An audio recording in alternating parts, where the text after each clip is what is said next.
Good evening, everyone, and thank you for coming to tonight's Tech Talk. We're joined here today with Brandon Doe, who will be talking to us about server-side rendering. My name is Grant, and I will be moderating our talk this evening. If you have a question for our speaker, please send a direct message to me, and I will present those at the end. We will answer as many questions as time allows. So before we get started, let's unmute ourselves and give our speaker a round of applause. Let's go, B Brandon. Dog! Brandon. Yes. King Brandon, let's go. All right, Brandon, take it away. Awesome. Thanks, Grant. Good evening, everybody. My name is Brandon Doe. I would like to start by thanking Bracklet for sponsoring my talk. So tonight we're going to be diving into the topic of server-side rendering. We'll be talking about what server-side rendering is, how it compares to client-side rendering, how server-side rendering works and why it's important, as well as the use cases and frameworks.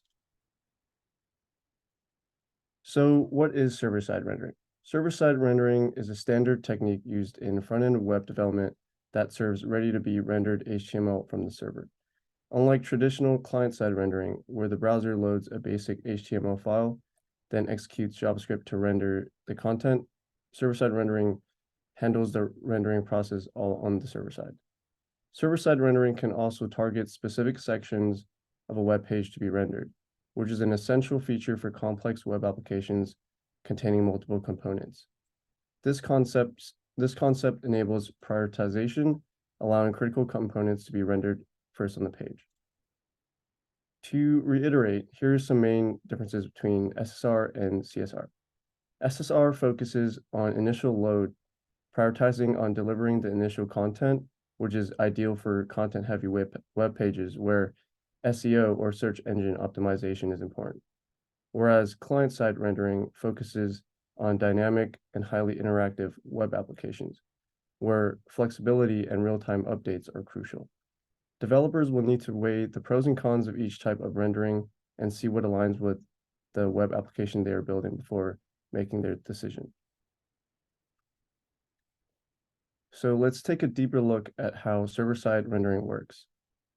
To begin, a user will first make a request to a web page. This could be a direct request to the server or a click on a link that triggers a request. The server receives the user's request to view the page, and the server-side rendering engine fills in the placeholders in the template with the appropriate data. This data could come from a database or an API. The server sends the resulting HTML to the client, which displays it in the browser only as a static page without any interactive functions. During this step, the client's browser is downloading any additional assets in the background, such as the CSS and JavaScript files that are needed to render the rest of the page. Finally, in our last step, the client can now display the fully rendered web page along with all of its interactivity. So there are two types of server-side rendering: SSG, or static site generation, and dynamic SSR. SSG is a method of generating a website where the content is pre-rendered at build time in a static HTML files. This process provides fast loading times, efficient caching, and scalability, as well as cost-effective hosting solutions. Dynamic server-side rendering involves generating web content on the server side in response to user requests, allowing real-time interactions and frequent updates. This method enables dynamic content delivery, personalized user experience, and efficient handling of real-time updates. So why is SSR important? As mentioned before, SSR is important for two key reasons: performance and search engine optimization. In terms of performance, SSR offers a superior perceived performance, drastically reducing the time to first byte, meaning the time taken for the server to respond after a request. The rapid time to display a web page allows users to engage with the content as soon as possible, while other assets continue to load in the background.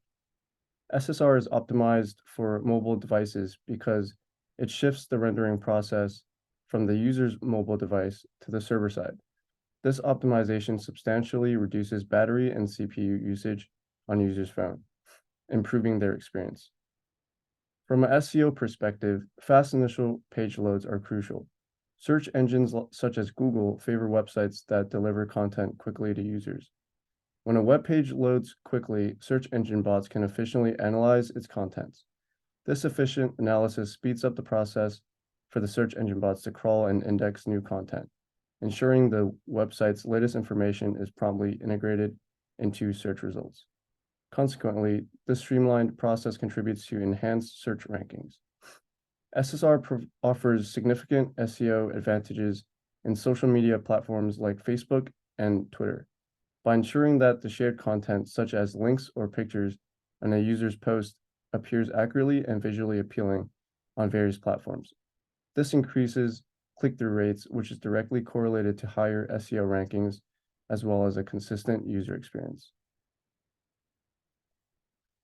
So what are some use cases with server-side rendering?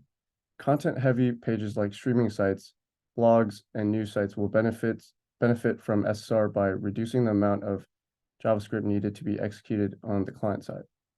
SSR also helps e-commerce platforms with large product catalogs and listings to ensure a seamless shopping experience for users. Landing pages and marketing sites also benefit from SSR, where they depend on fast loading pages and high user interaction or engagement.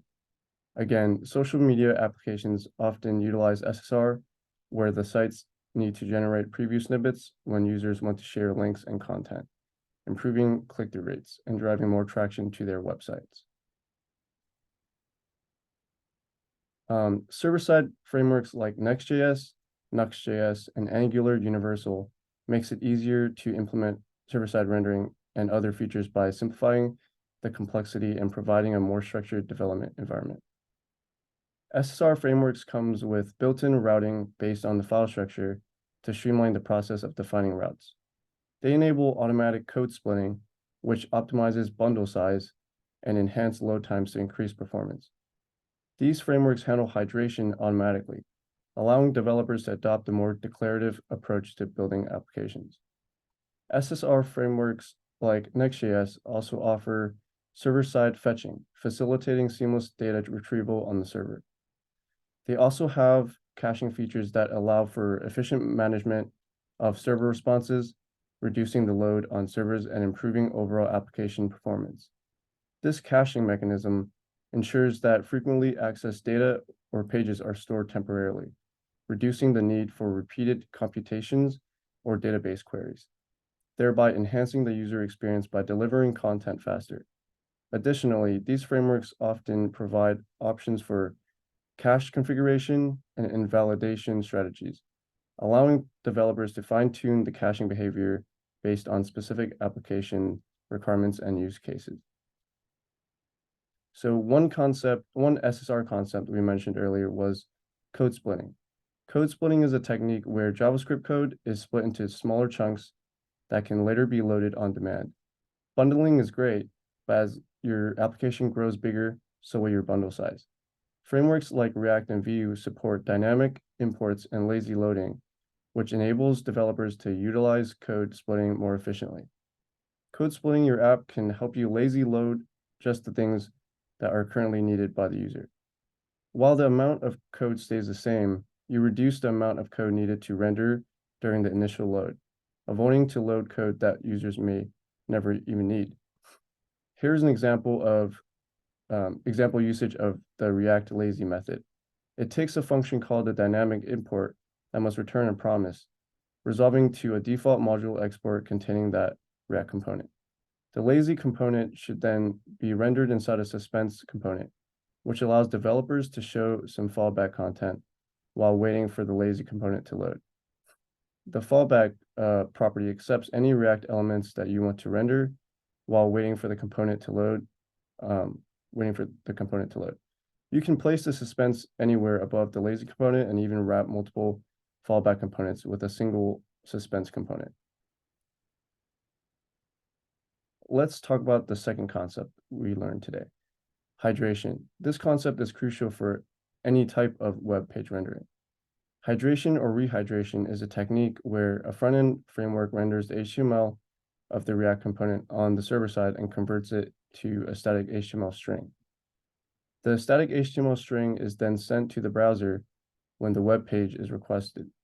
The browser receives the static HTML, and instead of invoking .render on the React DOM like we normally do, it invokes the hydrate method. When this is invoked, React attaches event listeners to existing markup. Developers will only be required to hydrate one route only once during the startup of their entire app. Hydration offers a more flexible and modern solution that bridges the gap between server-side rendering and client-side rendering, creating a hybrid approach that combines the benefits of both rendering techniques. So, in conclusion, SSR offers many advantages when building a competitive web page in terms of high performance and SEO rankings. By utilizing SSR frameworks like Next.js, developers utilize concepts like code splitting and hydration. SSR's ability to pre-render content on the server side ensures rapid access to fully formed web pages, allowing users an instant and engaging experience. Here is my works cited, and let's connect.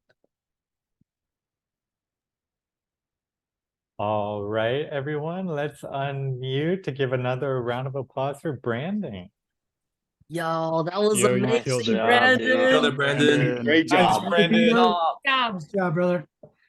Okay, now let's address some questions from our audience. And our first question is from Ken, and they ask, what are the challenges of implementing SSR? That's a great question, Ken.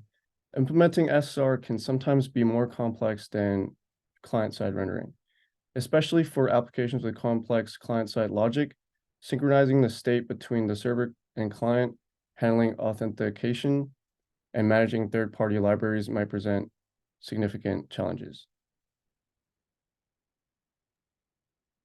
Okay, so that seems like all the time we have. So we will conclude our talk here. And thank you all so much for joining us, and have a great night.